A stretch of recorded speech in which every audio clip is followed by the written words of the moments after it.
Well, just overall, really proud of our effort. I was just telling them in the locker room, you prepare, you scout, you do a lot of things to try to get ready for these games, to put yourself in a position to win, and you always kind of have something in your back pocket that you might have to pull out. And so, we were struggling guarding them, in the paint, so we ended up going zone. That just kind of changed the rhythm of their offense. And our girls, we told them that if we moved the ball and we attacked and stayed aggressive, we were going to get a lot of open shots, and being able to get out on the fast break, having 24 points on the fast break, that's big for us. But overall, just proud of the effort. They're a big team, a physical team, and I think it's says a lot for us to be able to come out and get a win in this game tonight. All right, Anna McHenry scored your first 10 points.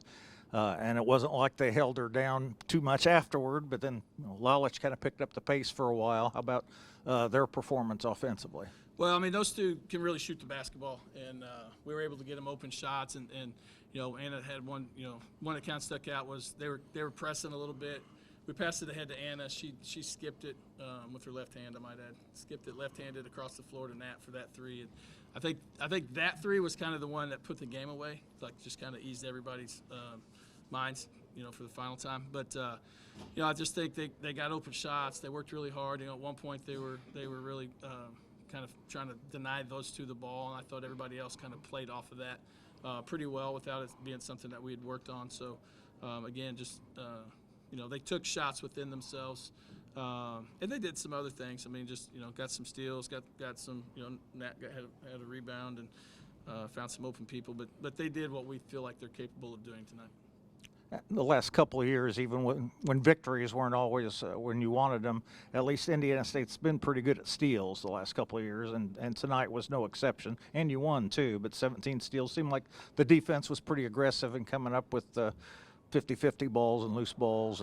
Yeah, and that was one of the keys. I mean, the number one thing was knowing personnel and who you were guarding. Second thing was 50-50 balls, effort plays, rebounding. We're getting out rebounded by like 10 at halftime, and ended up only getting out rebounded by 4. Had the same number of offensive rebounds as they did, and they're a team that was averaging like 18 offensive rebounds coming into tonight. So to hold them to 8, in that category was good. Even though we're playing a zone, we're aggressive in it. We're letting them try to make plays, and so I think that's where we come up with those 17 steals, and we had 20 points off turnovers, and again 24 points off fast breaks. So I think those are things that weigh into us being able to be a pretty explosive offensive team at times.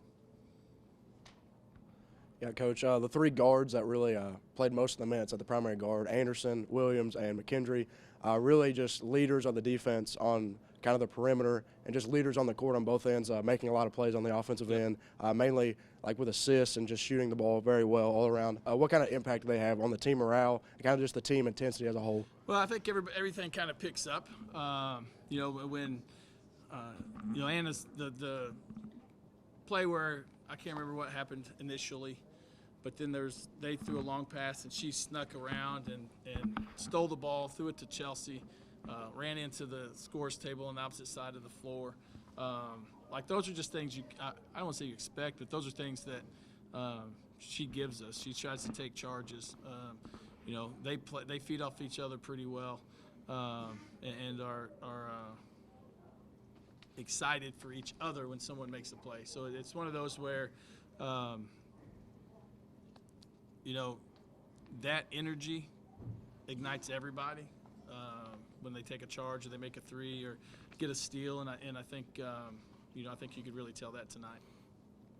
They hand out stat sheets when there's a break in the action to media people and coaches and everything. I've got the one when it was 80-54, the score, and you had Central Michigan had 0 points off Indiana State turnovers, and you had 5 turnovers total. Now you ended up getting a few more in the last minutes, and they had 6 points off turnovers. But that was when the game was out of hand. So. Yeah. What do you think about your ability to hang on to the ball?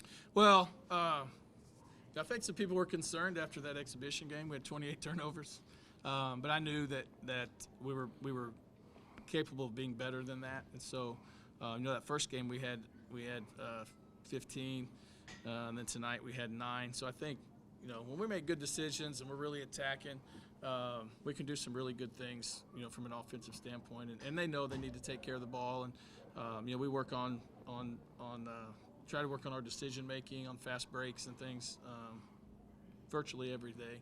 Kind of understanding when you're coming down the floor, if you've got numbers where you can attack and who's got the open shot and who needs to shoot it. And so I think they translated a lot of those things to the game tonight. Okay, you've probably been thinking about Central Michigan a lot the last few days. You got any early opinions on playing Purdue this weekend? We're just excited. I mean, it's one of those where I've worked at Gene Cady camp. I worked at Matt Painter camp. I know Matt for a long time. One of my other friends is an assistant with the men's team up there. My wife played against Cady, Gerald. So I mean, it's we know about the history of that program. And I met Gene Cady what once. they've done. Yeah. He was nicer than people thought. I met him away from a game, so yeah, he was real nice then. But I've gone and watched them practice. I went and watched the women's team practice in the past, and the men's team practice in the past. So, I mean, it's a familiar arena and everything, and so it's for us though we'll be focused. We'll be off tomorrow, but then we'll be focused on what we need to do to try to win the game. And that'll be the main thing going into it. I mean, it's great. It's a great opportunity for us to go up there and see what we're capable of doing. All right, and I don't know how many of your future games I'm going to cover, and I don't want to ask this every game if nothing's going to happen. But what's the status of Adrian Folks? Is she? Oh, she's good. She's been practicing, but that was a coach's decision. Looked like she had something on her leg there. Yeah, I don't know if it was a wrap spasm. on there, but it's nothing. She just has to go through a little bit of a process to get ready to play. Mm-hmm. And so, like yesterday with practice, she missed a big bunch of practice because of that. And then so we're trying to be smart. We're not going to do anything that's going to jeopardize her or anything like that. And I went down and talked to her. I was like, with a few minutes ago, I said, "Hey, am I going to put you in because you've been sitting up here? You're cold. There's no sense in wasting a game." So, and she understood that. I was going to say, the way your best players tonight at least were playing, and then get a healthy her, you could cause some serious damage down the road. I don't want to jinx anything, but yeah, we'll just keep working. That thought's probably occurred to you already. So.